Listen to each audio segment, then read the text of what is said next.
संत तुकडोजी महाराज प्रतिष्ठान भागीमारी तालुका पारसोली जिल्हा नागपूर अंतर्गत दरावला जी रामदेव निघते त्यामध्ये वेगवेगळे विषय आपण हाताळतो। आजचा विषय आपण अपयशातून यशाकडे म्हणजे जरी अपयश आला तरी त्याला यशाकडे कसं जायचं त्याबद्दलच एका व्यक्तीची कहाणी आता हे मुलं सांगणार आहे आपल्या याच्यामधनं।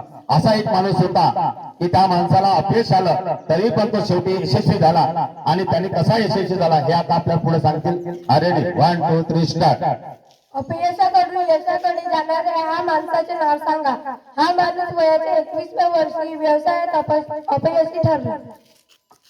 तोच माणूस 22व्या वर्षी निवडणूक हरला। तोच माणूस वयाच्या 24व्या वर्षी अजून व्यवसायामध्ये अपयश झाला। तोच माणूस 26व्या वर्षी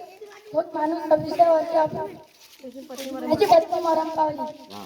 तोच माणूस वयाच्या 27व्या वर्षी त्याचं संतुलन बिघडलं।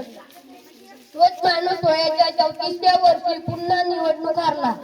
तोच माणूस 45व्या वर्षी अजून निवडणूक हारला। तोच माणूस 47व्या वर्षी उपराष्ट्रपतीची निवडणूक हारला। तोच माणूस 52व्या वर्षी निवडणूक जिंकला आणि एका मोठ्या राष्ट्राचा राष्ट्रीय अध्यक्ष म्हणून ओळखला गेला। तो म्हणजे the great Abraham Lincoln. Very good.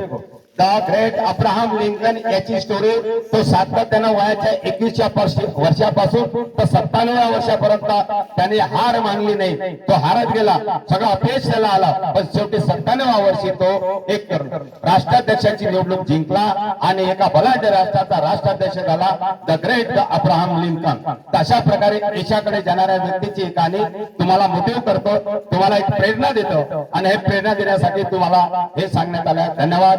मी बबलू गाडवे, भागीमारी तालुका पारसोली जिल्हा नागपूर। जय गुरुदेव, जय गुरुदेव, जय गुरुदेव। बोला वंदनीय राष्ट्रसंत तुकडोजी महाराज की, तारमगी गाडगे महाराज की, शिर्डी के साई बाबा के, बोलो भारत माता की, बोलो भारत माता की।